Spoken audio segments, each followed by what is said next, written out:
Hello, everyone. I'm sorry to have to speak to you over YouTube today.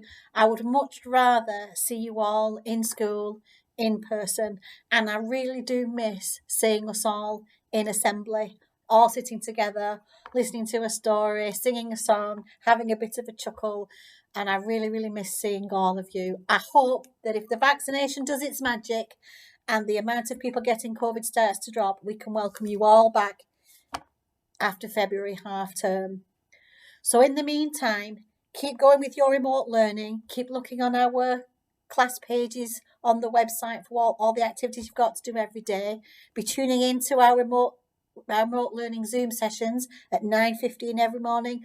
Doesn't matter if you're in your pajamas, we don't have to wear your uniform to attend the Zoom sessions. Just turn up. We'd just love to be able to see you on screen. That would be lovely. So we've got the Zooms at 9:15 and you've got your activities every day. Now, the activities do seem like there's a lot, but the Department for Education have asked schools to provide between 3.5 and 5 hours of activities every day. So it's not that we're trying to work you very hard or anything like that, it's just what we've been asked to do. So because we've gone into national lockdown, the teachers and I have agreed to do some more stories for you because I know that story time was really popular with some of the children and parents out there. So we're going to start that again, and I get the pleasure of going first. So I'm going to take today's story from this book that I know some of you have seen, and we've got 30 copies of this in school. This is called The Book of Hopes, and it's been edited by Catherine Rundle, very famous children's author. And it's full of stories and songs and poems and illustrations.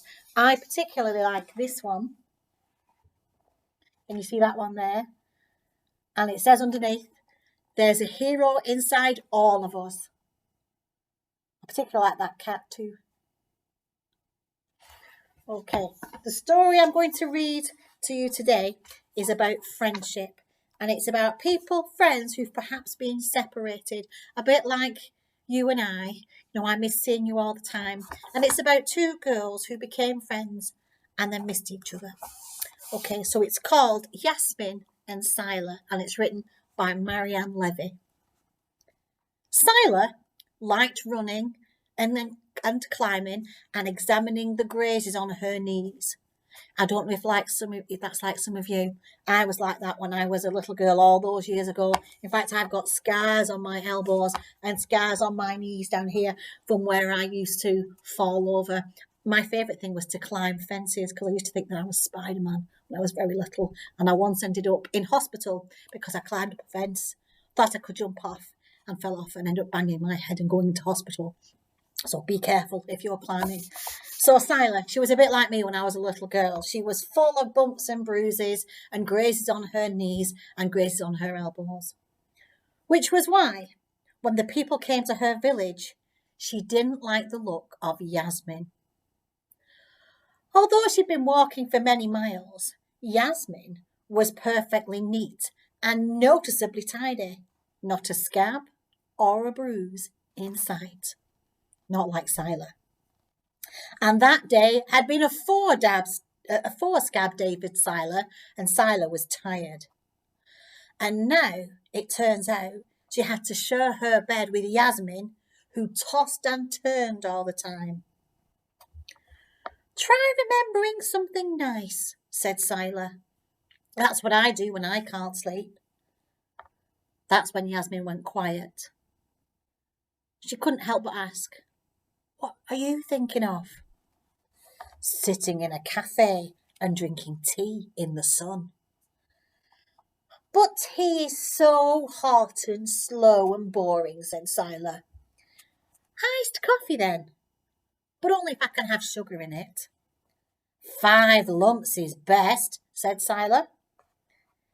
Yasmin's smile shone through the dark.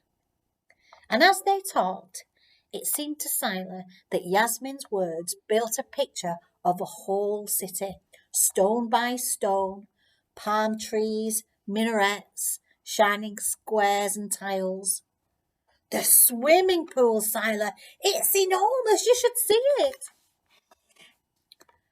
We go swimming then, says Sila. I'll take you to the river tomorrow, it's better than any pool. We swim with fish. There's snakes too, thought Sila, but I better not say that. I'd like that, said Yasmin. I like swimming. And Sila realised that she would like swimming with a companion too. Only when Sila woke up, Yasmin had gone. It was then that Sila knew she'd never see Yasmin again, and that she would never stop looking, even when she found grey in her hair and her climbing days were over.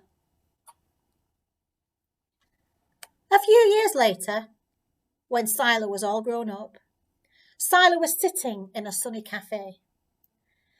She told herself she was resting her legs, which hurt more and more with every winter that was passing. But really she was watching and looking, as she always did, in case she saw a woman with noticeably neat clothes drinking iced coffee and no scabs on her knees and no scabs on her elbows. Like the woman who'd taken the seat at the table next to her. She watched her put 1 lump, 2 lumps, 3 lumps, 4 and 5. Hope is a dragon. It can sleep for 30 years, but give it a poke and it will roar. Which was why Sila's voice shook when she said, during the war, there were refugees, and a family stayed in our house just for 1 night, and I... But the woman had put down her cup and walked away. How stupid to think that Yasmin would remember. Or maybe this wasn't Yasmin at all. Perhaps there was no longer a Yasmin. So many people never made it back to the smart new city, its bullet holes hidden behind metal and glass. Only then the woman returned, leading a little girl with scruffy clothes and messy hair, whose knees were full of scabs. And it looked like her hands were bruising up nicely. I'm sorry, said the woman, but there's somebody I want you to meet. This, she said, addressing the girl, is a dear friend of mine. And this young lady, and now she looked up and smiled, this is my daughter, Sila.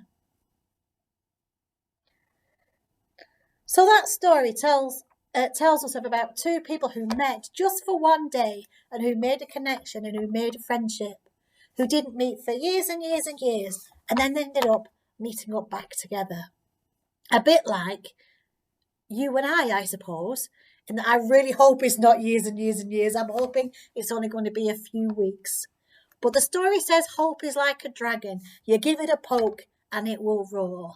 And I am really looking forward to when we can welcome you all back again, and parents too, when school can open like we used to before COVID and any of that, and we can invite everybody in to that big party that we've promised everybody will have once we can invite everybody back into school.